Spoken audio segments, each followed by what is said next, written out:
bilan o'tgan hafta Zuhriddin Muhammad Bobur va Alisher Navoiyni qayerda tug'ilganlar haqida sizlarga suhbat o'tib o'tdi va ruboiylardan ham yodlatdimi? Bolajonlar, Zuhriddin Muhammad Bobur 1441-yil 9-fevralda Hirotda dunyoga kelganlar. Qaytaramiz. 1441-yil 9-fevralda Hirot shahrida dunyoga kelishgan ekanlar. Qaytaringlar chiqama. 1041-yil 9-fevralda Hirotda dunyoga kelganlar, ha? Zuhriddin Muhammad Bobur 1483-yil 14-fevralda Andijonda dunyoga kelgan ekanlar.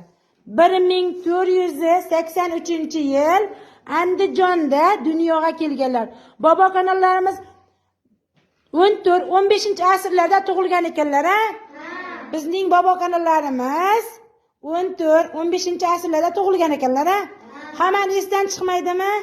Qaytaraymi yana? Bobolarimiz haqida gaplashamiz endi sizlar bilan.